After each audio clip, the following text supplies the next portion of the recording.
Thank you very much, Mary. And I'd like to welcome everyone to Imperial this morning for what I hope is going to be a really interesting discussion on not just the detail of the deal that was signed yesterday, but I think what everyone in this room wants to know is how do we get involved? How do we engage with it from the UK and the US research base in particular? But also, I think, as Mary said, from the kind of innovation ecosystem that is often built around research-intensive universities like Imperial.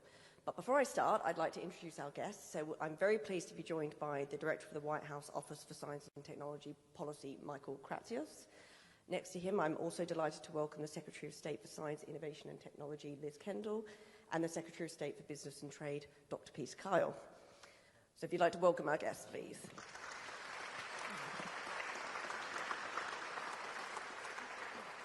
So Director Kratsios, if I might start with you, I think yesterday's deal obviously came with a huge number of announcements, a lot of different stakeholders, different parties involved. But I think maybe taking a step back, it'd be really good to understand sort of from your perspective, what you see the real benefit from this partnership is for the US, and perhaps also your view on how the UK is benefiting from this deal. Absolutely. So if you think back to the US-UK relationship, we as two countries have extraordinarily close relations on things from defense and intelligence. And as we were contemplating with our partners, what could we do as we were looking forward to the President's state visit, what would be the next chapter that could really bring together our countries in one of the most important and dynamic domains for sort of the future of both of our countries. And it was very obvious very early, and it wasn't a hard decision to make, that it should be around technology. And the President was very clear early in the administration that the three priority areas that we were prioritizing in the U.S. were AI, quantum, and nuclear. And coincidentally, it was something that was very critically important for the U.K., from the energy benefits associated with nuclear to the sort of massive, large economic issues associated with AI and quantum as well. So it really was a very natural fit for all of us. And, in the role that I have, I deeply, deeply believe that these technologies are going to be driving the economic and national security of the United States for many years to come. And it's something that we are beyond thrilled to be working with our closest partners and allies. This is a true manifestation of the special relationship that we have. And I'm delighted to see how all these programs shape out in all three areas. Thanks very much. And I think you've obviously got an audience here who are equally as enthusiastic about the power of technology to transform economies and societies. But perhaps coming to you, Secretary of State Kendall, how does this translate to kind of real-world benefits to kind of citizens in the US and the UK? How do we take that enthusiasm at this level and really make it feel like it's real for people? I think that is the most important question. I am 10 days into this job, and the thing that has struck me most is how much positivity, excitement, optimism there is in this broad, complex, wonderful sector. But that isn't where much of the country is. And I think the greatest challenge and greatest prize is to show how all of this innovation, how all of this investment, these jobs, these new discoveries are going to work for the people and places that most need them. To show people that they have a stake in the future and can have hope that the future will be better. And for me, I think there's three key ways that we need to do that. First and foremost is in job skills and opportunities. So one of the most important things we announced as part of this tech partnership was an AI growth zone in the northeast, just outside Newcastle, starting with data centers in Blythe and Cobalt Park, leveraging in up to £300 billion, creating up to 5,000 jobs, linking with the brilliant universities there, new apprenticeships to train young people in skills in AI, as well as the construction workers that we need for the future. I think that is hugely important, that a place that led the Industrial Revolution and that created so many jobs and opportunities can now be shown to lead the technological revolution for the people who need it most. Secondly, I think there's a really important issue about how it's not just, this doesn't just benefit today's workers, but actually tomorrow's pensioners, if we can get more investment, including from pension funds in the UK companies that are going to be growing in future. That's a really important part of what we're doing through the pension schemes bill that's going through Parliament now to unlock that investment. And thirdly is about the public services we all depend on. Here with life sciences, Imperial is leading the way on the new drugs and treatments and developments that could transform health and healthcare in this country. But I also think there's a really important role for us to look at how we use AI in education to give our young people hope that they all have the phones, they're all on computer games. AI in these sectors, they need to understand that's a skill they already have and that they could get jobs in future. So that is how we will make it real. And if we don't, it will just seem like a sort of unknown world that they don't understand. And our job as a government is to make sure this works for everybody in the country. That is going to take a lot of effort, but I believe we can deliver it. Thanks. Secretary of State Kyle, I think it's very clear from yesterday's announcements that particularly US tech companies see great potential in the UK tech ecosystem. Microsoft, Palantir, NVIDIA, all announcing really headline-grabbing investments in the UK. How do you see that and the deal itself benefiting UK tech and UK businesses, be that SMEs through to some of our bigger tech companies? Thanks for having me here. It was weird when you said Secretary of State for Science, Innovation and Technology. Suddenly you didn't say my name. This is all still new for us. The thing about having Liz in this job is that, you know, the two departments, DCIT and DBT, in a Venn diagram, there's always a big bit in the middle, and I think you're going to see that bit in the middle squished together now and become a much more sort of closer, sort of joined up set of relationships, and I think that would serve the interests of everyone in this room.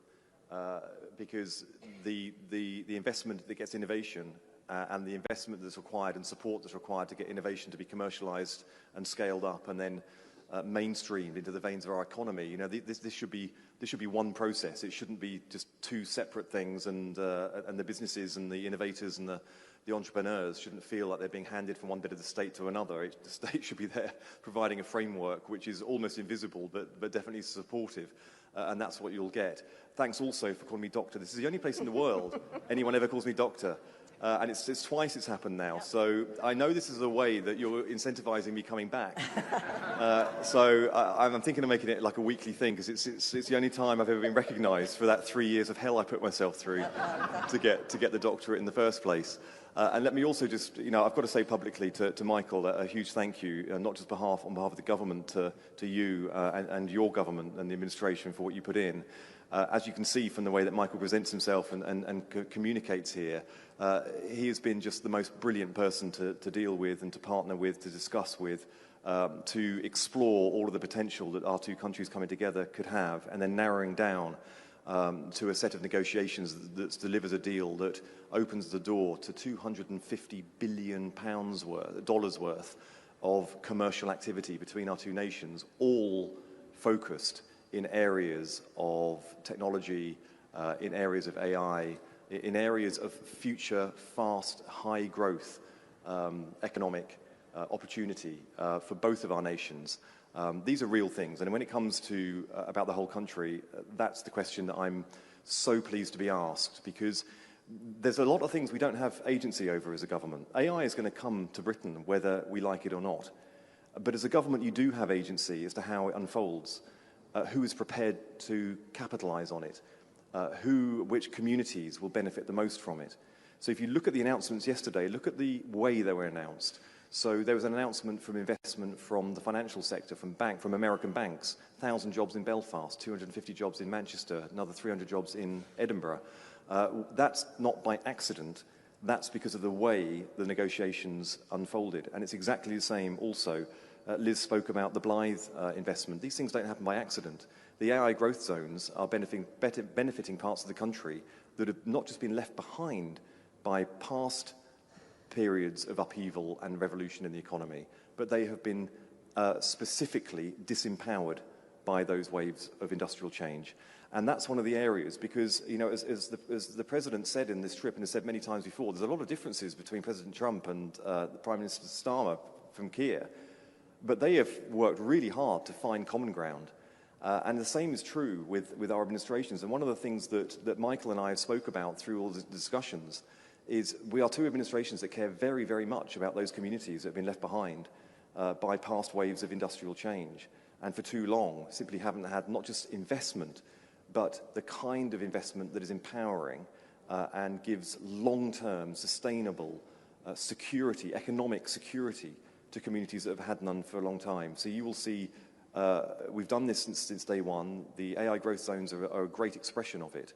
But in every single aspect of the deal you saw yesterday, there are parts of the country, every other part of the country benefits as much as London. And I don't know, including the previous Labour administration, I don't know how another administration that has put that much effort into a moment like this. Thanks for that. And perhaps if I could pick up on that point you made about, you know, this entire about me deal. being a doctor. Well, we very much respect academic qualifications here, so don't worry about that. But if I could pick up on the point you were making about how this entire deal is built on that ability of the UK and the US to sort of always find areas of commonality, even when there may be big differences. And perhaps, Director Kratsios, if I could come to you and try and sort of understand why it is so significant that the US and the UK are doing this together, this deal on these sort of tech partnerships for the first time.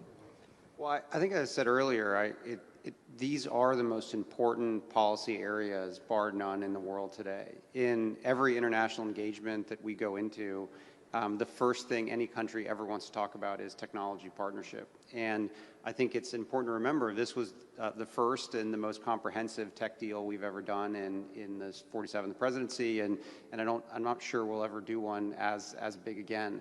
And I think that the details of it, I think, are really important to kind of dig into a little bit. I think in the first area of artificial intelligence, one thing that we're so excited about, particularly on the R&D front, is, you know, there is an incredible way that our synergies of our R&D ecosystems can come together to drive far better outcomes than we could have done individually. We have incredible compute infrastructure in the United States. Here in the UK, you have incredible data sets around biology and life sciences that can be leveraged for joint R&D together. On the nuclear front, energy continues to be an issue here with energy prices and even the U.S. So the ability to be able to drive and accelerate the adoption of civil nuclear is a huge step forward. There was a big signing that sort of dovetailed with our technology signing by our Energy Secretary earlier this week, where we're attempting to harmonize some of the regulations around the approval of civil nuclear between the U.S. and the U.K. So as we develop those new technologies in the U.S., they can be adopted here in the U.K. far more quickly. So there's lots of things that we're doing. I think that because of these synergies together, we're able to sort of drive much better and more effective outcomes in the technologies that matter so much. Yeah, and perhaps if I could just pick up on that point you were making about the synergies, and there's a lot in the memorandum of understanding around regulation and opportunities for regulatory alignment. I mean, and perhaps this is a question for everyone across the panel. Is that the direction of travel? Are we hoping to see greater convergence in regulation and find that alignment in these new and emerging areas of technology? It's been a big part of the conversations we've had in a whole range of discussions between the two administrations. America and Britain have a fundamentally different approach to regulation. The way we design regulation is fundamentally different. But that shouldn't exclude us from finding areas where we can have more alignment in it, and that's what we've seen with the civil nuclear. I think the areas where it'll work most is emerging technologies, and that's why the tech partnership is so important for this and gives us so many opportunities for regulatory harmony, because it's all novel. If you look at the highest growth, the fastest growing sectors globally at the moment, you're looking at space, automation, AI, drones, health tech, climate tech. All of these are throwing up innovations that don't fit neatly into existing regulatory landscapes or regulatory frameworks, which means we're having to design sort of new ways of approaching it. And if you're designing new, then you have the opportunity for designing for cooperation with your key partners. So I think in some of the main sectoral regulatory areas and frameworks, quite difficult to align, but in some of these new areas, there's great opportunity. And in civil nuclear is one of the areas that we landed on, because we and America both have a lot of both industrial and R&D expertise. We have Rolls-Royce, and America has a few manufacturers who are doing a lot of work in small modular reactors. And we've just given £1 billion to partner with Rolls-Royce, which Liz is overseeing. And that gives us a huge opportunity for a market, for R&D, to get there first. In everything in this tech partnership, it is about Britain and America partnering in order for us to prevail in the race for this technology and to stay ahead in the race for this technology, because this is not just about economic growth and jobs, important and essential as that is, it is also about national security and defence as well, because of the dual purpose nature of almost everything we're talking about. And Secretary of State Kendall, just to kind of follow on from that, it'd be good to kind of get your view on kind of what makes the US and UK, the ecosystems that we both have, what makes them uniquely placed to be able to do that level of cooperation and that sort of collaboration, which in what are quite sensitive areas of technology development. Well, the way that I think about where we in the UK are world leading and where we have our sort of competitive edge, there's 3 areas. It's our brains, you know that here, our world-leading researchers. There's always more we can do to back our brains, and we want to do that. I also want to make sure that we give skills to the next generation. It's very important that we do that, so we have that pipeline. Secondly, it's our sort of building blocks, the data that Michael talked about, our world-leading data sets. We want to do more there through our National Data Library and other developments. And third is, our Britishness, our language, our rule of law.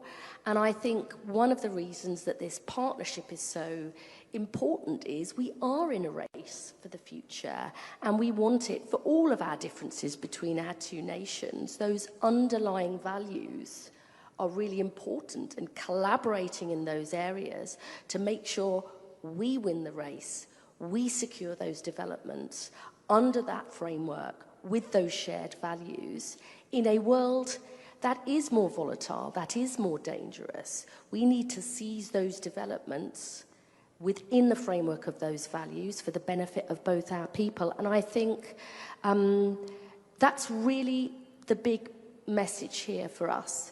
The world is very volatile, and we want to work with our long-standing partners to make sure on all of those areas we are setting the standards and we are delivering the benefits for our people. There is a lot more that we can and need to do, but this partnership, I think, sets the framework. It's hugely important for the future of both our countries. One area that I feel like we've touched on in a lot of the different answers so far is talent.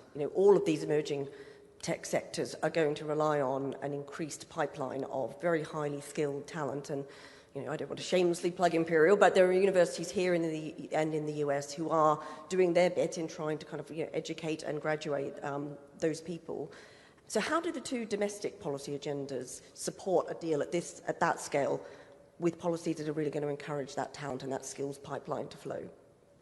Well, the U.S. does a tremendous amount of joint research programs with the U.K., and it's something that our large funding agencies, the National Science Foundation, National Institutes of Health, and others all do.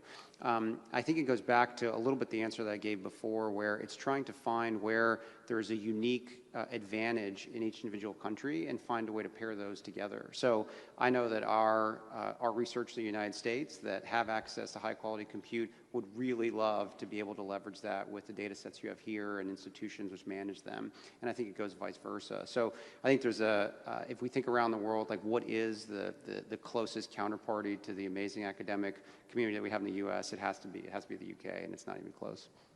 Can I come in there? I think we have to go even earlier. I'm an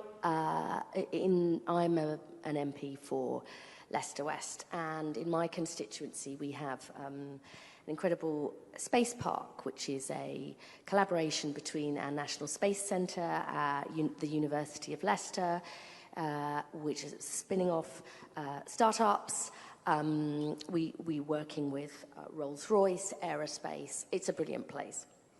And the very first time I went round to talk to people there, I met people from London, from New York, Berlin. I want people in London, New York, and Berlin to have great, well-paid jobs.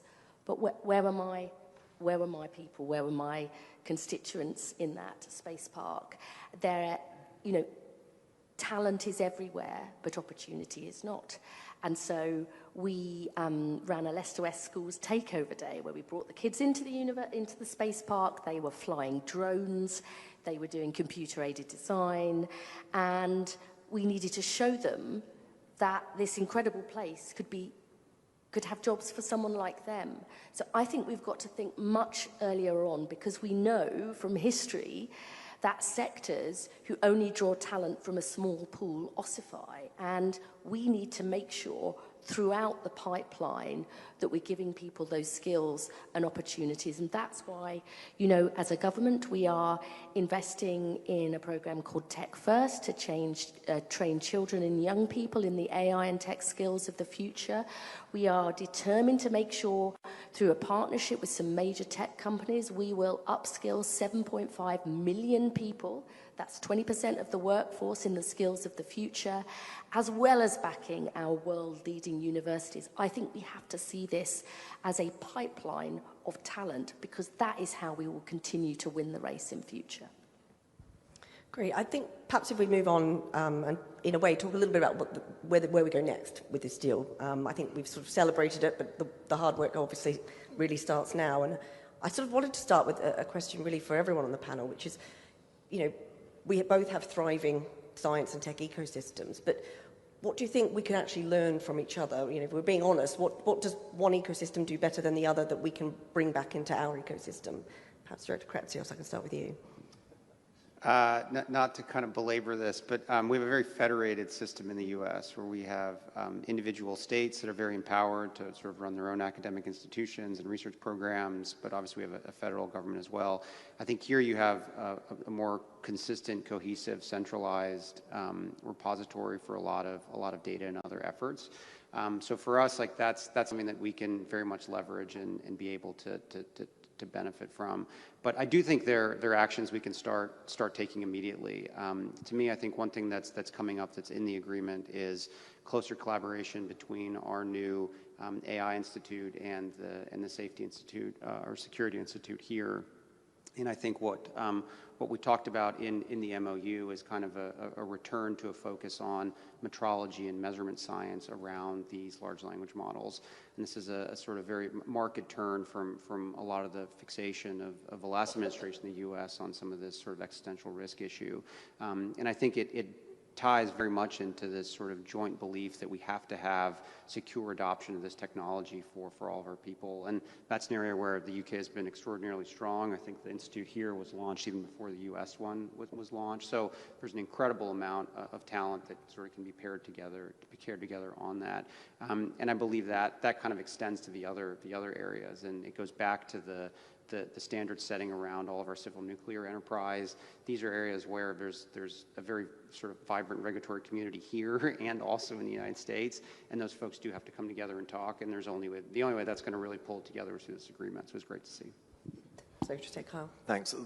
There's lots of areas of the way that the US does things which, aside from just the sheer scale that the US can do things, and when I was appointed to Liz's job, straight after the government came in, there was a kind of mini debate going on at the time as whether Britain just tries to be a mini America and just do a bit of everything, whereas America does a lot of everything because it can afford to, or whether we specialize. Well, we chose to specialize, which is what brought a lot more focus and strategy to our space program, for example, where I came in and we'd inherited a series of assets but no strategy on space. Well, that's changed fundamentally now.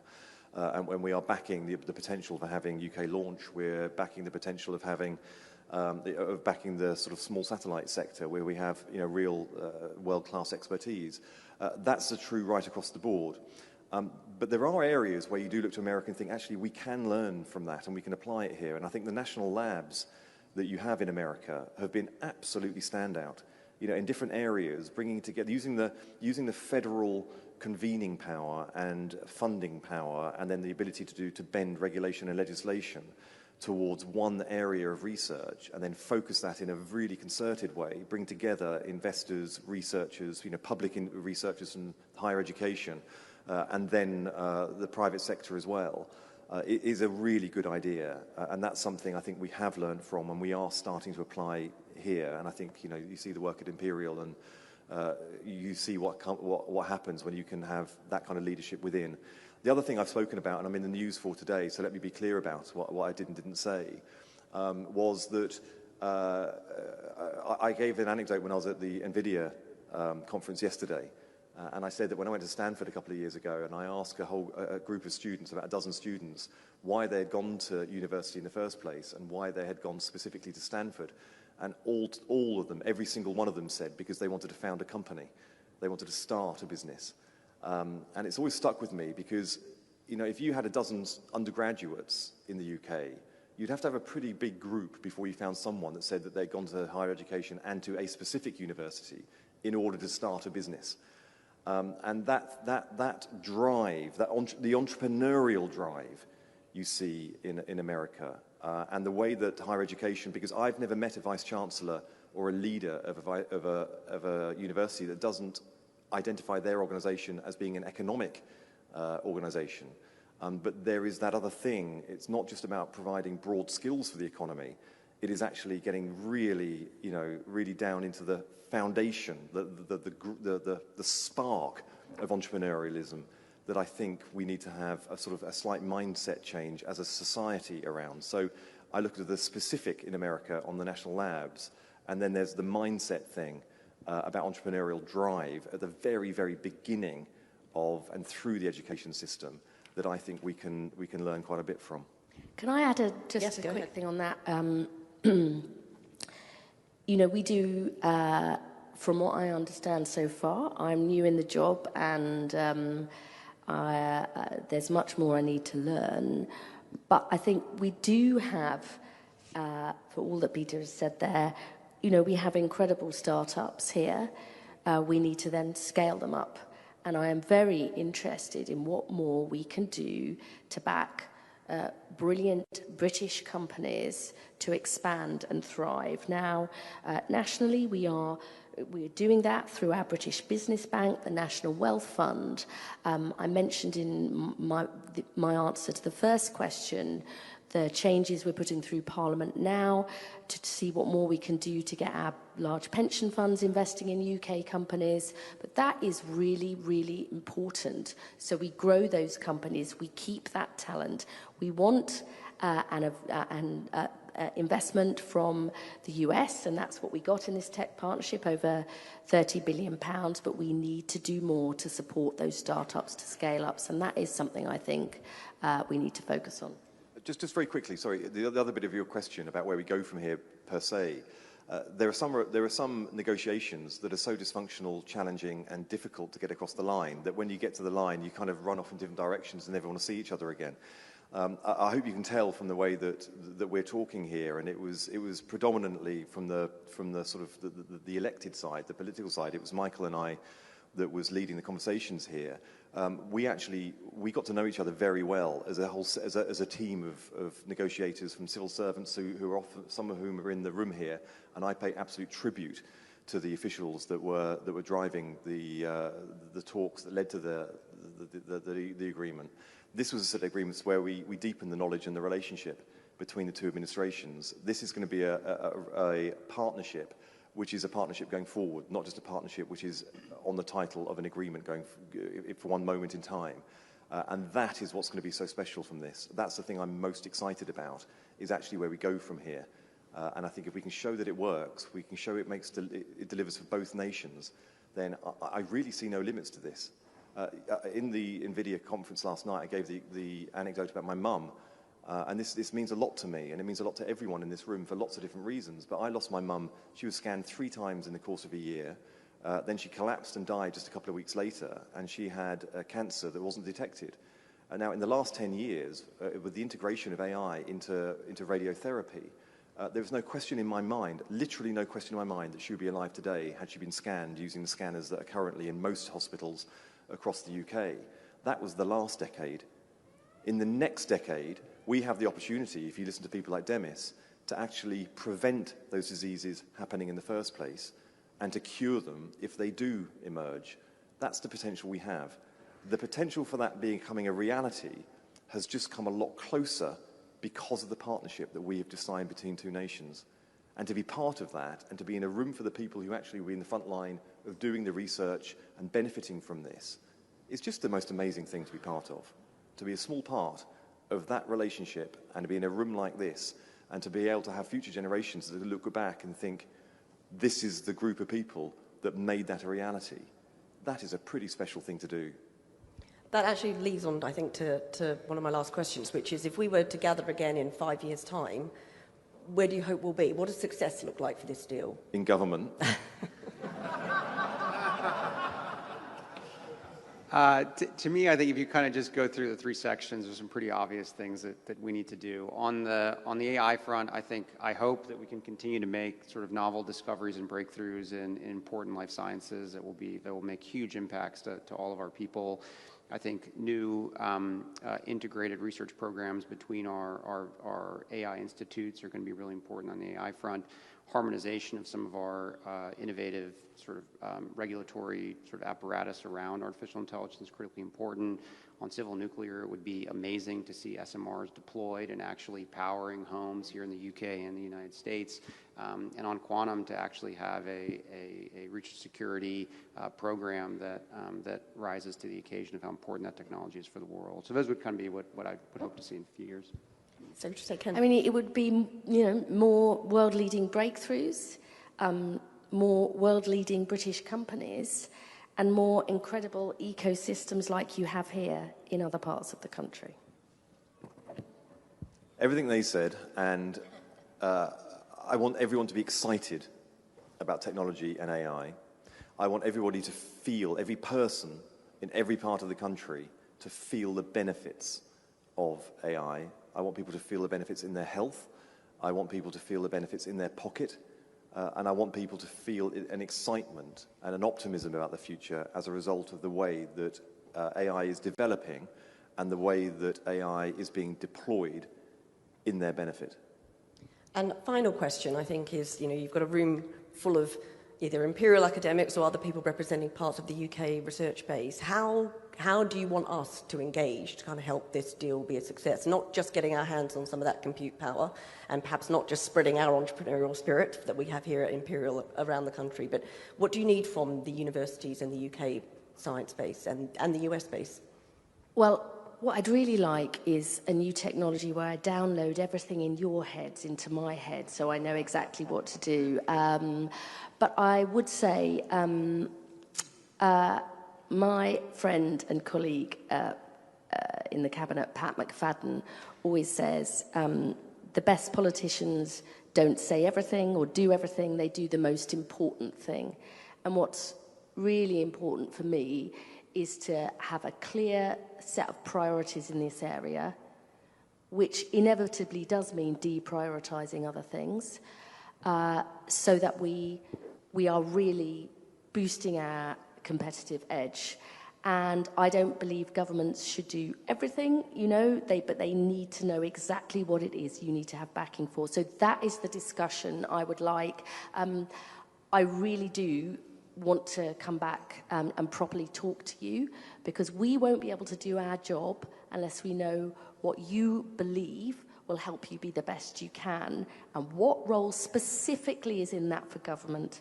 Because sometimes governments can get involved in lots of different things that isn't where we really need to focus, and that's the help that you would be able to give me. So you should say, Carl?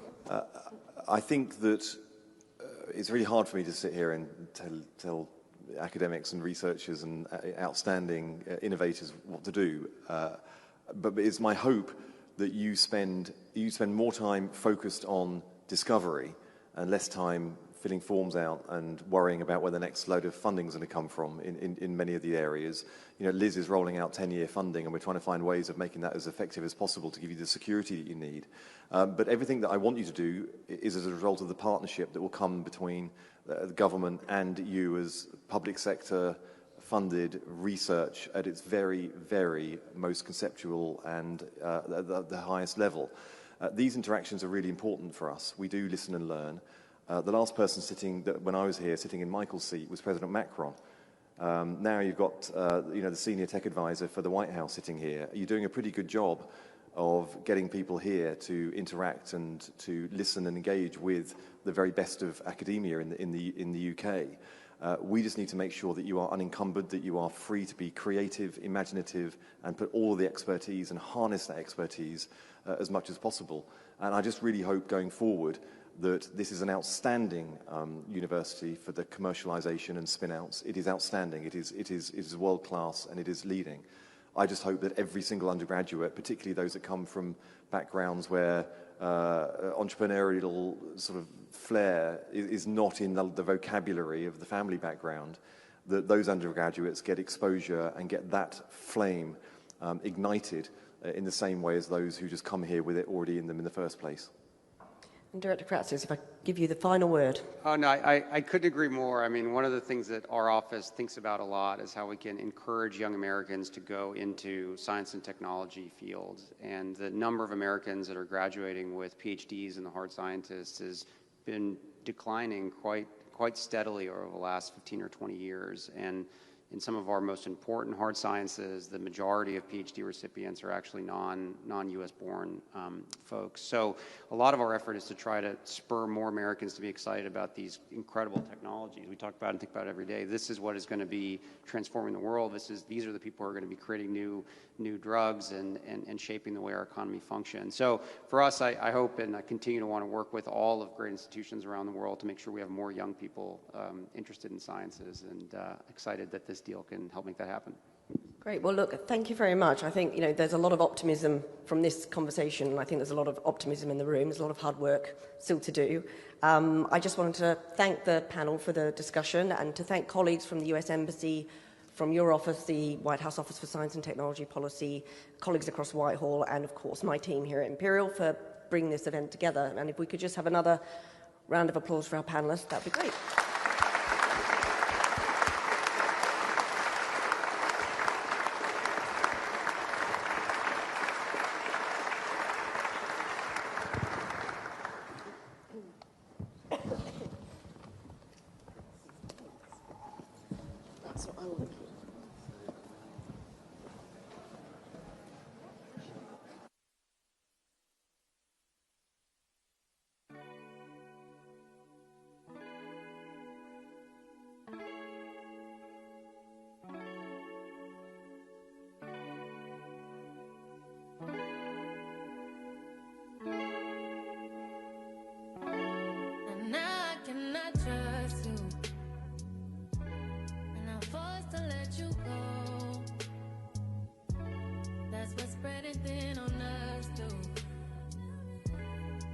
See